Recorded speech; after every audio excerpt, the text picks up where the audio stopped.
ಚುನಾವಣೆ ಬಗ್ಗೆ ಈಗ ಬರೋ ಚುನಾವಣೆ ಬಗ್ಗೆ ಯಾವತ್ತು ಕರ್ನಾಟಕದ ನಾಗರಿಕರಿಗೆ ನಮಸ್ಕಾರಗಳನ್ನು ಸಲ್ಲಿಸುತ್ತಾ ಕ್ರೈಸ್ತ ಸಮುದಾಯದಿಂದ ಕ್ರೈಸ್ತ ಮುಖಂಡರಾದ ನಾವುಗಳು ಈ ಸಾಯಂಕಾಲ ನಮ್ಮ ಈ ಒಂದು ಕ್ಷೇತ್ರದ ಶಾಸಕರಾಗಿರ್ಬೋದು, ಆಮೇಲೆ ಉಸ್ತುವಾರಿ ಸಚಿವರಾಗಿರ್ಬೋದು ಮತ್ತು ಲೋಕಸಭಾ ಚುನಾವಣೆಗಾಗಿ ಸ್ಪರ್ಧಿಸಿರುವಂತ ವಿನೋದ್ ಅಸುದಿ ಎಂಬ ವ್ಯಕ್ತಿಗಳು ಇಲ್ಲಿ ನಮ್ಮ ಕ್ರೈಸ್ತ ಬಾಂಧವರ ಆಮೇಲೆ ಆರ್ಥಿಕ ಪರಿಸ್ಥಿತಿಯಲ್ಲಿ ಕೂಡ ನಾವು ಸ್ಪಷ್ಟವಾಗಿ ನಾವು ನೋಡ್ಬೇಕಾದ್ರೆ ಕಾಂಗ್ರೆಸ್ ಸರ್ಕಾರ ಇದ್ದಾಗ ನಮ್ಮ ಪ್ರಧಾನಮಂತ್ರಿಗಳಾದಂತಹ ಮನಮೋಹನ್ ಸಿಂಗ್ ಅವರು ಎಕನಾಮಿಸ್ಟ್ ಆಗಿ ನಮ್ಮ ದೇಶದ ಒಂದು ಒಳ್ಳೆಯ ಪ್ರಖ್ಯಾತಿಯನ್ನು ತಂದು ಆರ್ಥಿಕ ಒಂದು ಪರಿಸ್ಥಿತಿಯನ್ನು ಜಗತ್ತಿನ ಅನೇಕ ಸಂಗತಿಗಳನ್ನು ಮೂಡಿಸಿದಂತ ಇತಿಹಾಸ ನಮ್ಮ ದೇಶದಲ್ಲಿ.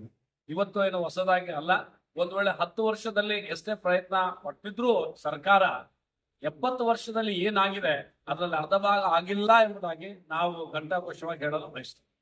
ಈಗ ನಾವು ನೋಡಿದಾಗ ದೇಶದಲ್ಲಿ ಚರ್ಚ್ ಮೇಲೆ, ಕ್ರೈಸ್ತರ ಮೇಲೆ ದಾಳಿ ಆಗ್ತಾ ಇದೆ. ಇದಕ್ಕೂ ಕೇಂದ್ರ ಏನು ಉತ್ತರ ಕೊಡ್ತಾ ಇಲ್ಲ. ಇದಕ್ಕೆ ನೀವೇನಂತೀರಿ? ಮತ್ತೆ ನಿಮ್ಮಲ್ಲಿ ಕೆಲವೊಬ್ರು ಪಕ್ಷವನ್ನು ಬಿಜೆಪಿ ಪಕ್ಷವನ್ನು ಬೆಂಬಲಿಸ್ತಿದ್ದಾರೆ, ಅದರ ಬಗ್ಗೆ ನಿಮ್ಮ ಅನಿಸಿಕೆ? ನೋಡ್ರಿ, ಇದು ಇವತ್ತಿನ ಸಮಸ್ಯೆ ಅದು. ಆಮೇಲೆ ಇವತ್ತಿಗೆ ಮುಗಿತದ ಅಂತ ಹೇಳಲ್ಲ.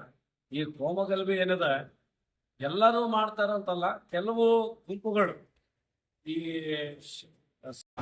ಸಾಮರಸ್ಯವನ್ನು ಕೆಡಿಸುವಂತ ಕೆಲವು ಗುಂಪುಗಳಿದಾವೆ. ಅವುಗಳನ್ನು ಕಟ್ಟಿ ಹಾಕುವಂತ ಪ್ರಯತ್ನ ಕೇಂದ್ರ ಮಾಡಬೇಕು. ಇಲ್ಲದಿದ್ರೆ ಏನಾಗ್ತದೆ ಅಂದ್ರೆ ಒಬ್ಬ ಮನುಷ್ಯ ಎಷ್ಟುವರೆಗೆ ತನ್ನ ಹಿಂಸೆಗೆ ಒಳಗಾಗಬಹುದು ಅಂತಂದ್ರೆ ಅವನು ಒಂದು ವೇಳೆ ಬಹಳಷ್ಟು ಹಿಂಸೆಗೆ ಆಗ್ತಾ ಇದ್ರೆ ತಿರುಗಿ ಬೀಳುವಂತ ಸಂಭಾವನೆ ಕೂಡ ಇರ್ತದೆ. ಅದನ್ನು ಮರಿಬಾರ್ದು. ಯಾವುದೇ ಧರ್ಮ, ಹಿನ್ನೆಲೆ, ಭಾಷೆ ಆಗಿರಲಿ, ತಿರುಗಿ ಬೀಳುವಂತ ಸಂಭಾವನೆ ಬಂದೇ ಬರ್ತದೆ. ಇದನ್ನು ಒಂದು ವೇಳೆ ಸರ್ಕಾರ ಅದ್ರ ಬಗ್ಗೆ ಜಾಗೃತಿ ವಹಿಸದೆ ಕಾನೂನು ಪ್ರಕಾರ ಅವುಗಳಿಗೆ ಬೇಕಾದಂಥ ಕ್ರಮಗಳನ್ನು ತಗೊಳ್ಳದಿದ್ರೆ ಸಾಮಾನ್ಯ ಪ್ರಜೆಗಳು ಮುಂದೆ ಬರೋ ದಿನಗಳಲ್ಲಿ ಎಂದೇ ಹೇಳುತ್ತಾರೆ. ಇದು ಪ್ರಜಾಪ್ರಭುತ್ವ ಆಗಿರೋದ್ರಿಂದ ಜನರಿಗೆ ಜಯ ಆಗ್ತದೆ, ಸರ್ಕಾರಕ್ಕಲ್ಲ ಅಂತೇಳಿ ನಾವು ಹೇಳಿಕೆ ಬಯಸ್ತೇವೆ ಒಂದು ನಾಗರಿಕರಾಗಿ. ಕ್ರೈಸ್ತರಿಗೆ ಯಾಕೆ ಸೀಟು ನೀಡ್ತಾ ಇಲ್ಲ ಇಷ್ಟು ವರ್ಷ ಆದರೂ ಕೂಡ?